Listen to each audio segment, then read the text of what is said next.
पिछले एक महीने से जारी है ईरान, यूएस और इजराइल की जंग, और इस बीच इंडिया पर जो असर पड़ रहा है वो पिछले कई दिनों से हम देख रहे हैं। चाहे वो एलपीजी क्राइसिस हो, चाहे वो बात हो कि एलपीजी के सिलेंडर नहीं मिल रहे हैं। अब बात आई है पेट्रोल और डीजल पे। पेट्रोल डीजल का ये है कि हमने पिछले कुछ दिनों से देखा है कि वीडियोस लगातार सोशल मीडिया पर चल रहे हैं, पेट्रोल पंप्स के बाहर लाइनें लगी हैं। सरकार कह रही है कि लोग पैनिक बाइंग ना करें, कमी नहीं है, लेकिन लोग लाइन लगाकर कई शहरों में खड़े हैं और लगातार पेट्रोल जो है भरवा रहे हैं, चाहे डिब्बा हो, चाहे बोतल हो, चाहे वो अपनी बाइकें ही क्यों ना हो। इस बीच एक खबर ये आई है वित्त मंत्री निर्मला सीतारमण की तरफ से कि पेट्रोल और डीजल पर एक्साइज ड्यूटी को कम किया गया है। अब इसमें क्या पूरी डिटेल्स हैं ये सब बताएंगे। हिमांशु हमारे साथ हैं, इन्होंने पूरी स्टडी इस पर की है, लगातार फॉलो भी कर रहे हैं।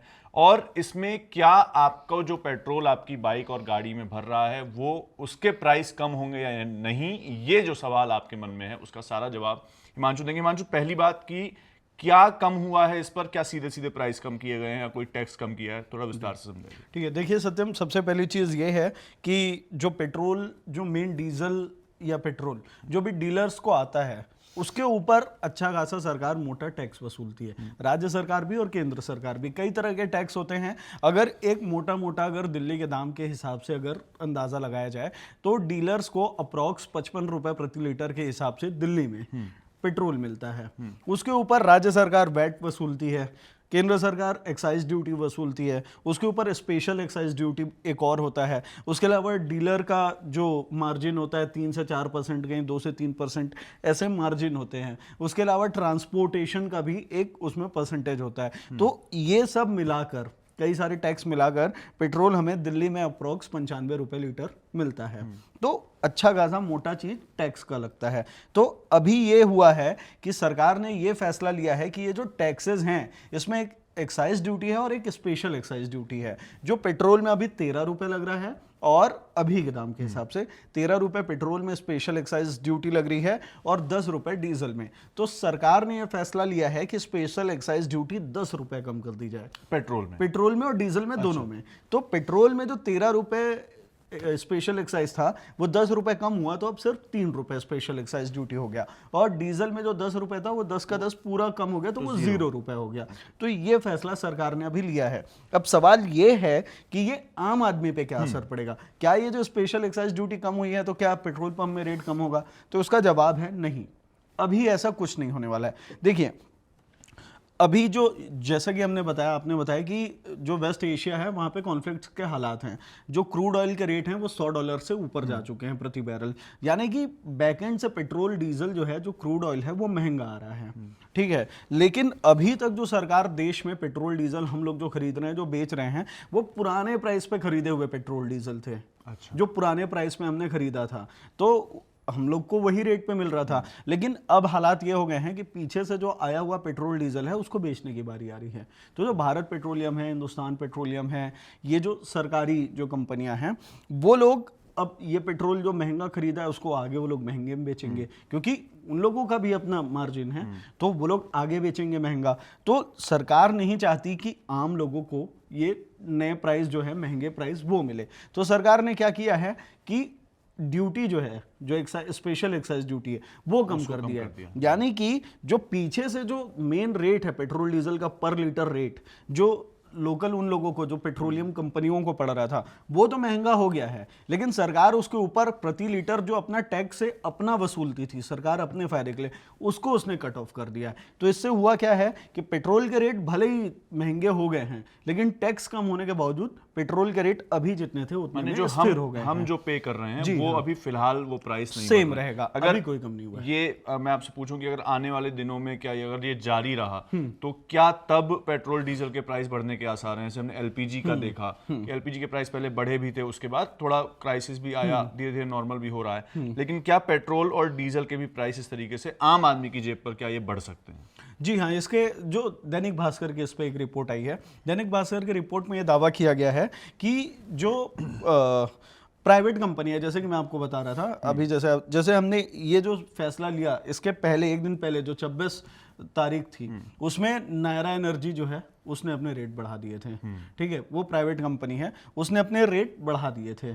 तो क्योंकि उसको ये फैसला अभी पता नहीं था, उसको बैकएंड से महंगा पेट्रोल आ रहा था, लेकिन उसने रेट बढ़ाए। अगर इस सवाल का जवाब देखें कि आने वाले टाइम में क्या रेट बढ़ेंगे, तो इसका जवाब है शायद हाँ, क्योंकि अगर कॉन्फ्लिक्ट ऐसा ही चलता रहा, क्योंकि क्रूड ऑयल के दाम बढ़ते जा रहे हैं, सरकार अगर ये और बढ़ गए तो सरकार कितना टैक्स में कटौती करेगी, इसकी भी उनकी भी एक सीमा है, क्योंकि टैक्स से अच्छा खासा सरकार के मतलब कमाई आती है, उनका खजाना अच्छा खासा होता है, इससे वो कितना घाटा सहेंगे, इसमें एक चीज़ है।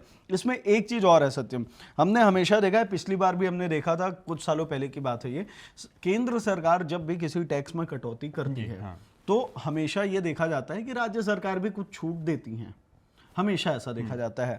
तो ये होता है, ये कंपटीशन की भावना के हिसाब से एक तरीके से देख लो, क्योंकि आरोप प्रत्यारोप चलते हैं। जैसे अगर राज्य में कांग्रेस की सरकार है, सेंट्रल में बीजेपी की सरकार है, तो कांग्रेस वाले लोग बोलते हैं सेंट्रल ज़्यादा वसूल रही है तो हम क्या करें, तो फिर ये सेंट्रल की गवर्नमेंट या फिर स्टेट की कांग्रेस गवर्नमेंट है, उसकी विपक्ष बीजेपी बोलती है कि देखिए हमारी तो केंद्र की सरकार ने सस्ता कर दिया, तुम सस्ता नहीं कर रहे हो, आप नहीं कर रहे। तो इस दबाव में आकर राज्य सरकारें कंपटीशन की भावना में आके टैक्स कम करती है। तो क्या अब वो कर सकती है राज्य सरकार? हो सकता है ऐसा। इसमें दैनिक भास्कर की रिपोर्ट ये बताती है कि ये जो प्रति लीटर पेट्रोल के ऊपर जो वेट टैक्स होता है, वेट टैक्स होता है राज्य सरकार का हिस्सा, स्पेशल एक्साइज ये केंद्र सरकार के पाले में जाता है, लेकिन जो वेट टैक्स होता है वो राज्य सरकार का हिस्सा होता है।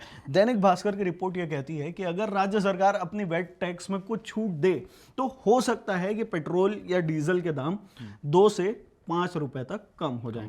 तो हो सकता है ऐसा कि आने वाले टाइम में अगर पेट्रोल या डीजल के दाम और बढ़ें कॉन्फ्लिक्ट की वजह से, तो हो सकता है राज्य सरकार वेट टैक्स में छूट देंगी जिससे दाम स्थिर बने रहें। मेरा आखिरी सवाल यह है जो कि कई लोगों के मन में भी होगा, हम देख रहे हैं कि काफी ज्यादा लाइनें लग रही हैं पेट्रोल पंप्स पर, और लगातार दिल्ली, नोएडा, एनसीआर में तो अभी उतना नहीं है, लेकिन उत्तर प्रदेश में, चाहे इंदौर में, गुजरात में, सूरत से शुरू हुआ था, और लगातार लोग खरीद रहे हैं, पेट्रोल भरवा रहे हैं बाइकों में और तरह तरह के अपने बर्तनों में।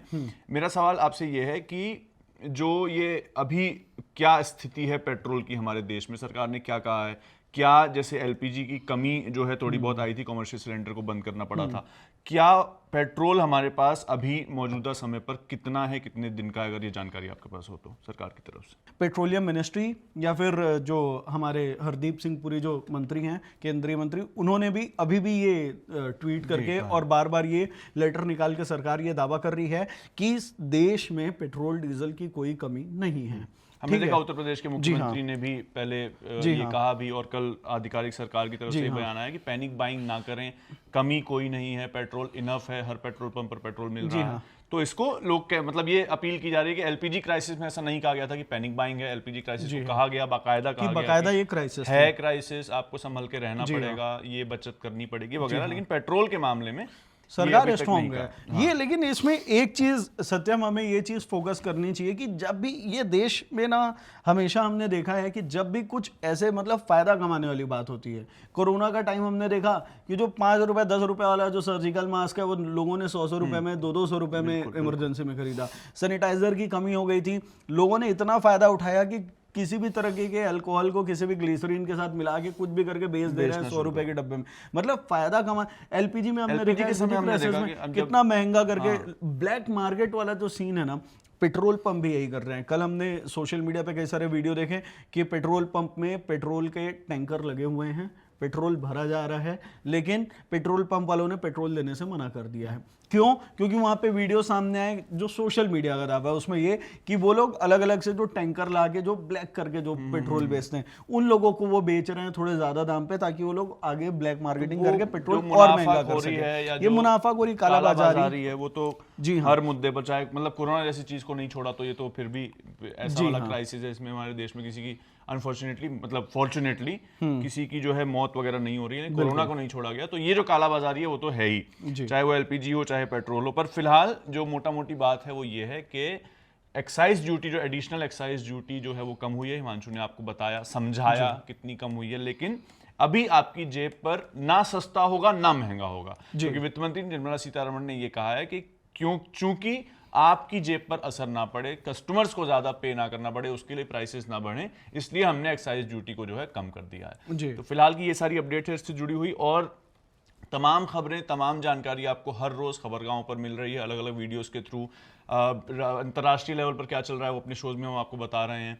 दिन भर की अपडेट्स क्या है वो खबरों में आपको बता रहे हैं। ग्राउंड की रिपोर्ट्स आप देख ही रहे हैं। बाकी तमाम खबरों के लिए देखते रहिए खबरगाहों। मैं सत्यम हूँ, मेरे साथ हिमांशु थे, आपको सारा कुछ समझाया। कैमरे के पीछे हैं अयान। शुक्रिया, धन्यवाद।